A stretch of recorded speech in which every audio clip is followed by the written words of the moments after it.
सोमदेव सूरी ग्रंथ राजनीति वाक्य अमृत में समझा रहे हैं कि संसार में सारे काम करो परंतु अपनी रक्षा करते हुए, पर का उपकार भी करो तो स्वयं की रक्षा करते हुए, जगती पर कोई भी निर्णय करो स्वयं की रक्षा करते हुए। जो अपनी रक्षा किए बिना दौड़ मारता है उसका नाश नियत है। ये तुम आचार हो, शिष्यों के बीच में रहते हो, तब भी तुम्हारा कर्तव्य है शिष्यों को आप उपदेश करो, अध्ययन कराओ, ज्ञानी बनाओ, सब कुछ करो, पर उनसे भी अपनी रक्षा रखते हुए कि कलयुग है, कौन जीव कितने विचित्र प्रकार के स्वभाव में जी रहा है। शिष्य की कमी है, तुम सुधार दोगे, तुम प्रायश्चित दे दोगे, वो अपनी कमी को निर्दोष बना लेगा। पर आप में यदि कमी है, तुम गुरु हो, तुम में कमी है, तो तुम भी अपने गुरु से प्रायश्चित ले सकते हो, सब कुछ कर सकते हो, लेकिन वो शिष्य के दिमाग से तुम कभी शुद्ध नहीं हो सकते। पहले समझिए, प्रश्न कम करो, सुनो ज्यादा, ठीक है ना। तो आपने प्रायश्चित ले लिया है, उसके दिमाग में क्या चल रहा है? हमने तो प्रायश्चित ले लिया, हमने तो गुरु ने हमें शुद्ध कर दिया, पर उसके दिमाग में ये नहीं आता कि वे भी शुद्ध हो सकते कि नहीं हो सकते, ठीक है ना। पहले सुनो, तो आप ऐसा क्यों बोलते आप लोग?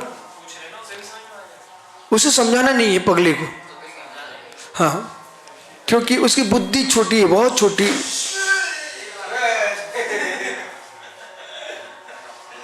बंद कर लो ये 2 मिनट।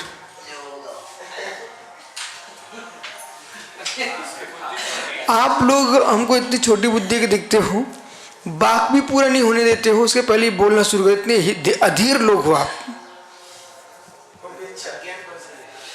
अज्ञान नहीं, अधीर हो, सहन करना नहीं आता आपको। पहले समझो क्या सफाई कर रहे हैं हम, उसे समझिए। तुम्हारे भविष्य बना रहे, अपना तो जीवन हो गया, अपना भविष्य देखो। आप लोग जो अधीरता है ना, ये कभी तुमको उत्कृष्ट नहीं दिला पाएगी। कितनी क्या इंजे वो नहीं, इंटेलिजेंट, कितनी जीव इंटेलिजेंट होगा, अधीरता तुम्हारे पास दी है, तुम किसी गांव में सफलता प्राप्त नहीं कर सकते। धैर्य होगा तो उपसर्गों को, संकटों को सहन करके आगे बढ़ोगे। हल खींचता हुआ किसान, उसको मेहनत लगती भयंकर, दबाना पड़ता, बैल तो चलते हैं, दबाता किसको? कौन है? किसान। जब बीच में कंकड़, कंकरीली, गड्ढे गड्ढे भूमि आती ना, तो बहुत ऐसे दबाना पड़ता है, बहुत मेहनत लगती है, पत्थर भी आ जाते हैं, लेकिन वो मेहनत कर लिए, फिर घर में बढ़िया भोजन करता है, क्या स्वादिष्ट खेती हो रही है, सब सामान आ रहा है उससे। ऐसे ये समाज में, देश में, राष्ट्र में अनेक प्रकार के लोग आपको मिलेंगे और मिलते रहेंगे। इनके बीच में आपको उनसे भयभीत होकर भागना नहीं है, अपना बल दिखाना है। इनके साथ रहकर हम कैसे जिएंगे। हम आपको क्या सिखा रहे थे कि आप अपने पर विश्वास कीजिए, अपने शिष्यों पर विश्वास कीजिए, समाज पर विश्वास कीजिए, फिर भी गुरु भाइयों पर विश्वास कीजिए, फिर भी आपको कुछ ऐसा समय निकाल के रखना पड़ेगा जिसमें किसी पर विश्वास नहीं करना पड़ेगा। विश्वास ऐसा तुम्हारे सुख दुख में सहयोगी बनेगी, विश्वास करो, तुम उनके सहयोगी बनो। पर जो अत्यंत अपने आप को चारित्रवान मानते हैं, बहुत चारित्रवान मानते अपने आप को, स्वयं को, और अत्यंत उज्जवल चारित्र की बात करते हैं, ऐसे लोगों से तुम सुरक्षित नहीं रह सकते। सबसे देश में पगले ही लोग रहते हैं, ये उपगुण स्त्रीकरण को करना नहीं जानते, इनके अंदर कीड़ा काटता है।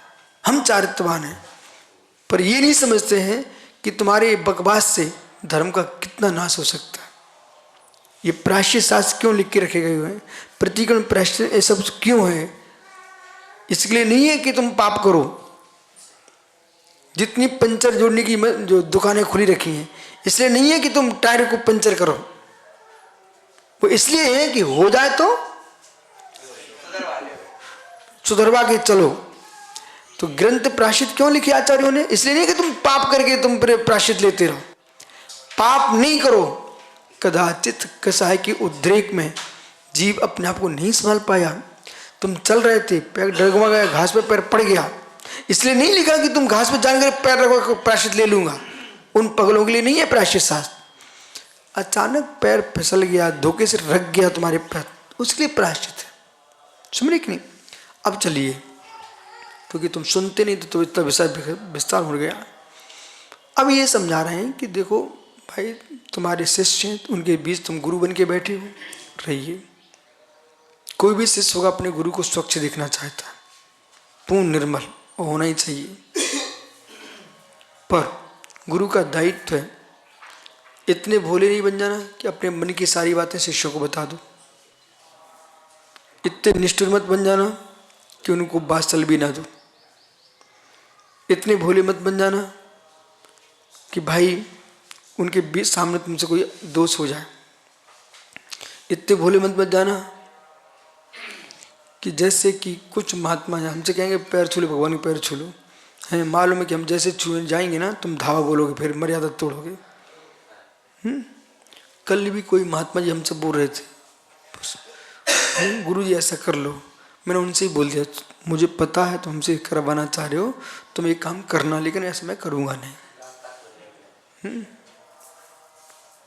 तो कई जगह शिष्यों की बात को नहीं मानना पड़ता और कई जगह मानने योग को मानना पड़ता, पर सब जगह विवेक स्वयं का ही लगेगा।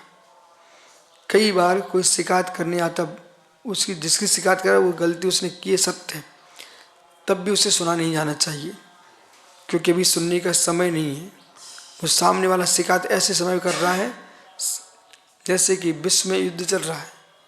इसमें तुम भारत में घर की बातें मत छेड़ो, अभी देश की सुरक्षा की बात करो, इसमें दिमाग परिवर्तित मत कराओ किसी का। इसी प्रकार से समझना चाहिए। सामने वाले ने गलती की है तब भी गुरु सुन नहीं रहे, उनने सुन के अनसुनी कर दिया है, क्योंकि वो शिकायत लेके आया वो पगला आदमी है, वो तुरंत सब कुछ कराना चाहता आज ही, पर ये नहीं समझ रहा है अभी घर में एकता रखना चाहिए, बाद में समझ लेंगे, फिर थोड़े दिन बाद उसको ठीक कर लेना। कुछ ऐसी बातें हैं कि उसने शिकायत की सामूहिक, तो ये उसको डांटना सामूहिक ही पड़ेगा, नहीं तो वो अपना क्लेम समझा दो ना तो ये सोचता कि इन्हें कुछ बोले ही नहीं है। कभी ऐसा करना पड़ता है, कुछ बोले ही नहीं, इन्हें कुछ बोले ही नहीं है। जैसे कल एक शिकायत लेके आए थे अंकित, वो शिकायतें और भी लोग लेके आए थे, फिर हमने सबके सामने उसको बोला, इसलिए बोला उसके सामने कि ये कहने वाला आदमी है कि मंद बुद्धि लोग रहते हैं उनको समझ में नहीं आता है कि इनने कुछ समझाया कि नहीं समझाया। ठीक है, कुछ ऐसे विचित्र लोगों अकेले में समझाओ तो फिर वे पाप छोड़ते नहीं, दोष छोड़ते नहीं, उन्हें सबके सामने बोलो तो उनको फिर लेते भी हमारी बात सबको पता चल चुकी है। अनेक भंग हैं ये, ठीक है, रहस्य ग्रंथों के। अब रहस्य ग्रंथों के जो भंग हैं उन भंगों को आपने पढ़ा तो ही नहीं, इन्हें पढ़ने का अधिकार भी अभी नहीं है, तो उस प्रकार से अपन को प्रश्न नहीं करना चाहिए। ठीक है, जैसे बार बार 2-3 प्रश्न आते हैं, हम उनका अनदेखा कर देते हैं, क्यों? ये बच्चे हैं, कुछ समझते नहीं हैं। पर अपन को ये समझना है कि शरीर टूट रहा है, बुखार चढ़ा है, तब भी शिष्यों के सामने तुम्हें लेटनी नहीं है। गुरु हो, विश्राम करनी नहीं है। ठीक है, दूसरे मुद्राएं प्रवचन करने नहीं जाए, बोले कंठ सूख रहा है, पर तुम गुरु हो, तुम्हें जाना ही पड़ेगा, करना ही पड़ेगा। तुम देह को मत देखो, देह अपने आप ढल जाएगी, पर इतने छोटी बुद्धि के लोग रहते हैं, स्वयं कुछ भी करते रहेंगे, सो जाएंगे, पर गुरु ने मात्र 2 मिनट विश्राम भी कर लिया होगा तो वे जाके कमरे में बातें करेंगे, सो रहे हैं। तो पंचम काल है, आप मात्र पुस्तकों को पढ़ते हैं, हम आदमियों को पढ़ते हैं। हमने आचार्यों की पढ़ाई की, हमने उपाध्यायों की पढ़ाई की है, हमने मुनियों की पढ़ाई की है, हमने समाज की श्रेष्ठ विद्वानों की पढ़ाई की है। इधर आपसे कहेंगे महाराज थक गए, विश्राम कर लो, उनकी बात में आ गए ना, भी हंगामा कर देंगे, फिर कहें देखो हमने कह दिया तो हमने उनको सुला के आए। देखो भाई, जो हम आपको समझा रहे हैं, इस नीति को तुमने समझ लिया तो सफलता तुम्हारे हाथ में है। राजा ईंट चूनी का दुर्ग बनाता है, साधु अपने संयम का, शील का, अपनी नीति का दुर्ग बनाते हैं, जिससे कोई प्रवेश नहीं कर पाए। बेटा शिष्य भी खिड़कियों में झांकते हैं। अब ऐसा हम आपको सब बता रहे हैं, गुरु क्या कर रहे हैं, खिड़कियों में झांकते हैं। इससे तुम भविष्य में जो गुरु बनोगे तो बेटा इतने संभल के जीना पड़ेगा तुमको। संकेत सागर खिड़कियों में झांकेंगे, शिष्य ऐसा समय आने वाला है। इतना भी पता करते आज तुमने क्या लिया क्या नहीं लिया। स्वयं दूध मलाई खाएंगे पर गुरु के आहार का ध्यान रखेंगे। तुम्हें पता होना चाहिए। एक महात्मा जी बोले आचार्य महाराज थे, उनका छोटा सा क्षुल्लक शिष्य था, विवेकहीन। बोले इतनी बादाम लेते हैं तो एक बार आचार्य विद्यासागर को भी सम्य शिखर में उन्होंने बादाम छोड़ दी थी। अरे कोई ज्ञानी जीव था, बाद में मिले, क्षमा हुए, सब कुछ हुआ, लेकिन पेपर ही छाप दिए। पेपर में पैम्पलेट बट गए थे सम्य मधुबन में। फिर उनने ईस्वी में आके छात्रवास किया था, पूछो सुब्रत सागर से, पैम्पलेट छपे थे। फिर वो पैम्पलेट पता कहाँ से चला, कांच में जिस प्रेस से छपे थे उन्होंने अपने आदमी वहां सीआईडी लगाए, प्रेस से पता करा लिया, बोले किसने छपवाए थे। एक त्यागी नहीं छपवाए थे। हमारे गुरु जी भाई इतनी मेहनत कर रहे हैं, तो एक क्षुल्लक क्या बोलता है, बोले बादाम लेते हैं। हमने उसको समझाया, वो पागल भाई, इतनी मेहनत कर रहे हैं, तुम्हें ज्ञान दे रहे हैं, अध्ययन कर रहे हैं, षटखंडागम पढ़ रहे हैं, 4 बादामें तुम्हें कितनी चाहिए तुम बताओ, हम दिलवा रहे हैं तुम्हारे लिए, पर ऐसी बातें मत करो तुम। देखो गुरुजन होते सन की टाइप के, हमने तो सबको पढ़ के रखा है। सन की ऐसे बोले छोड़ो हटाओ, नहीं लेने आज से, ठनक गए। उन्हें समझाया तो ना, वो आचार्य शर्मा से महाराज जी ने ऐसे बहुत सारी सामग्री छोड़ दी। एक आदमी आया पगला, बोले गन्ना नहीं मिल रहा, गन्ना नहीं मिल रहा। महाराज जी ने सुन लिया, उन्हें गन्ना छोड़ दिया। गन्ना का रस लेते थे पहले, गन्ना छोड़ दिया। और बहुत सारे ऐसे लोग रहते हैं, हमने सेवा की है, ये सबको पता चल जाए कि हम ही लेके आए, तो इसलिए अल्लाह करते हैं। हम गन्ना लेके आए थे वहां से, जिससे आचार्य महाराज सुने कि ये लेके आया था, मतलब उससे उपचार से प्रयोजन नहीं है, अपने अहंकार से प्रयोजन है।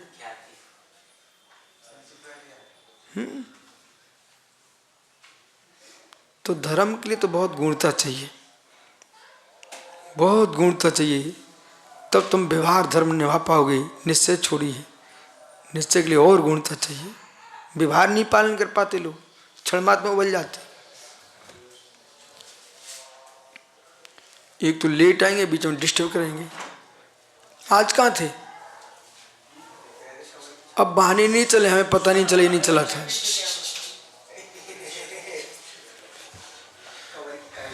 जब तुम हमारे पास नहीं आ पा रहे समय पे, तो अकेले क्या करोगे तुम।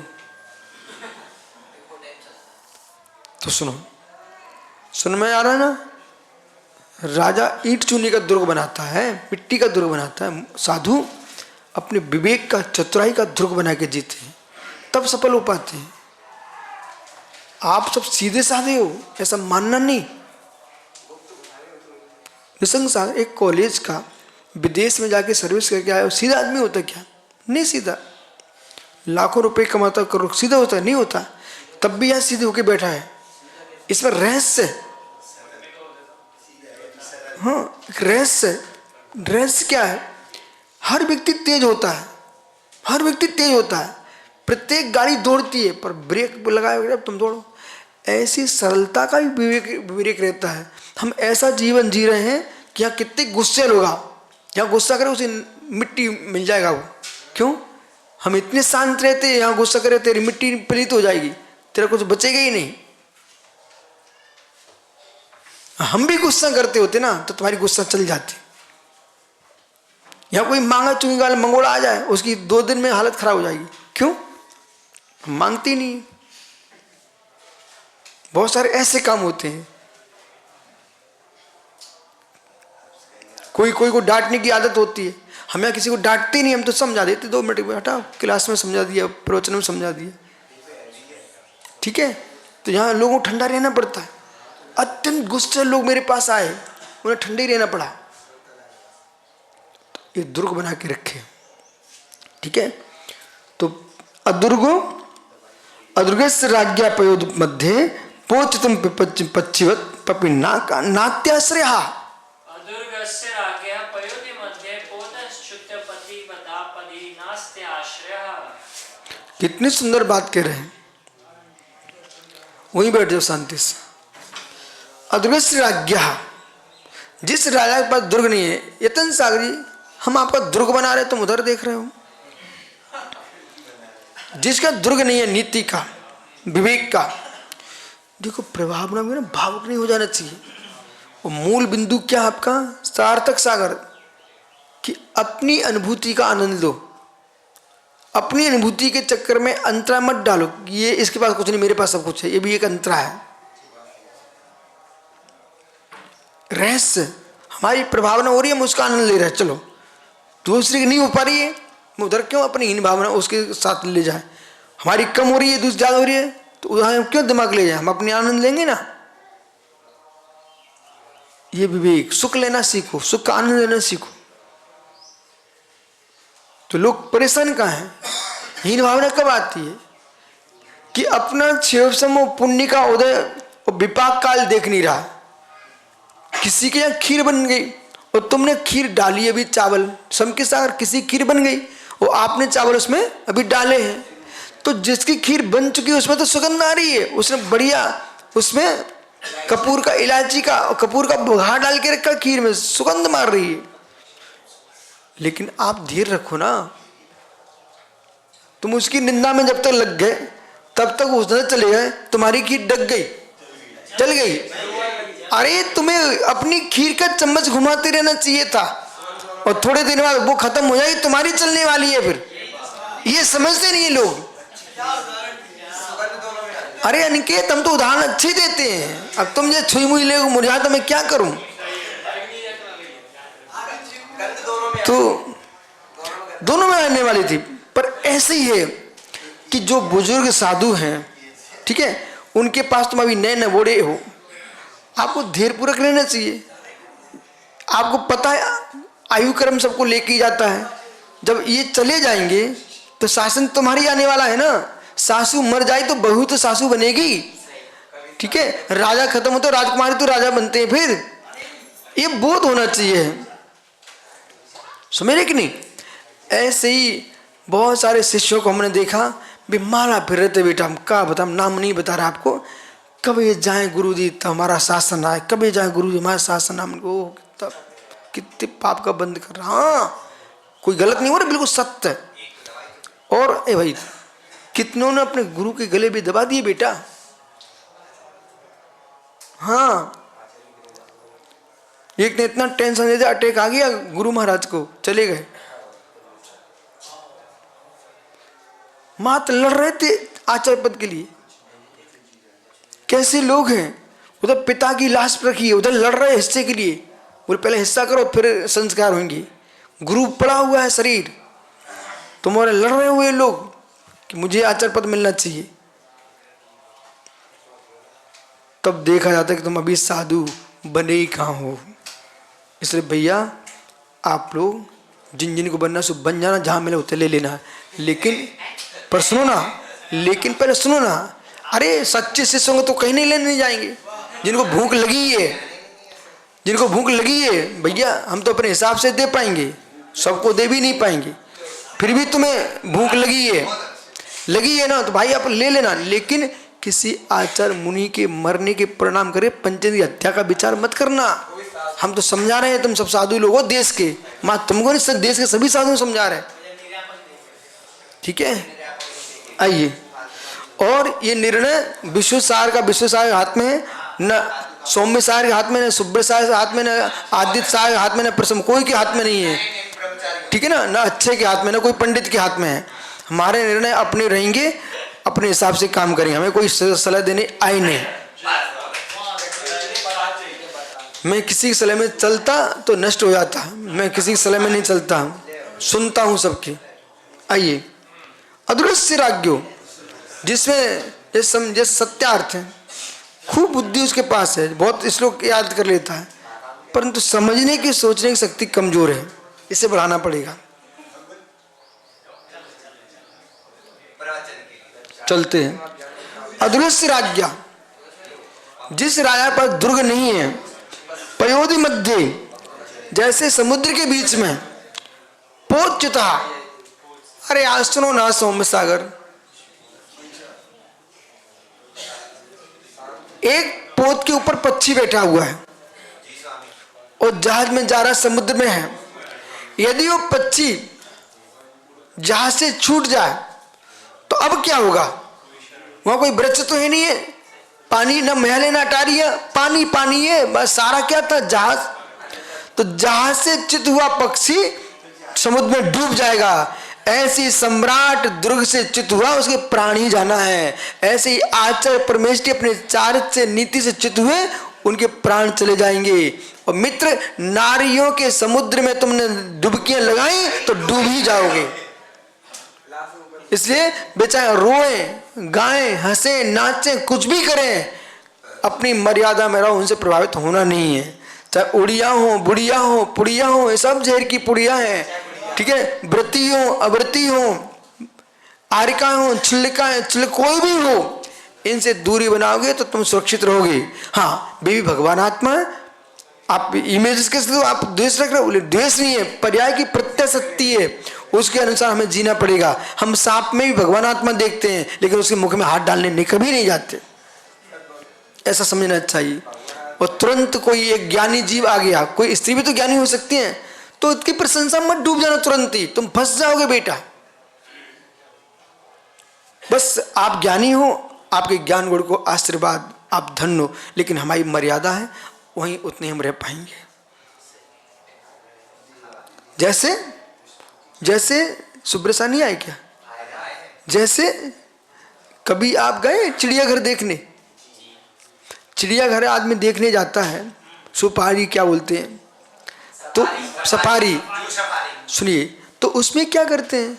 गाड़ी में हाथी घोड़े जोत पे जाते, लेकिन मालूम देखते हैं दूर से शेर को जाली से, पर पास में नहीं जाते। हाँ, पहले सुनिए ना आप, वो खुला है लेकिन तुम तो बंद हो, तुम तो सुरक्षित हो गए हो, और वो गाड़ी इतनी तुम्हारी, तो गाड़ी की गति द्रुत होगी। तो जैसे आप चिड़ियाघर में गए, ठीक है, आपने जब को देखा जानवरों को, लेकिन देख करके बिल्कुल सावधान रहते हो, भले खुले में जाओ चाहे बंदे में जाओ, लेकिन सतर्क रहते हो, सतर्क रहते हो। ऐसे ही ये माता बहनें चिड़ियाघर, इनके पास, मुनिराज के पास कोई बहन आए, आशीर्वाद बस जाओ, माता बहनें आए जाओ, आरका आए जाओ, बोले क्यों? जैसे चिड़ियाघर को, सुपारी को जाके देखते ना, और अपनी सुरक्षा करने के ऐसी, इनसे ऐसे निकलो, और ज़्यादा तुम चिपकोगे ना, हाँ, बंदर को खाना दिया और तुमने ऐसे किया, वो गाल पे चांटा मारता है, और शेर को ज़्यादा किया, वो सीधा हाथ पकड़ के खा गया। हाँ, सुना कि नहीं आपने? तो ऐसी गर्दन ले गया। ऐसी माता बहनों के चक्कर में ज़्यादा पड़ोगे, तुम्हारी चारित्र की गर्दन चली जाएगी। अब बाकी तुम्हें समझो तो समझते रहना। सुना सम के साथ।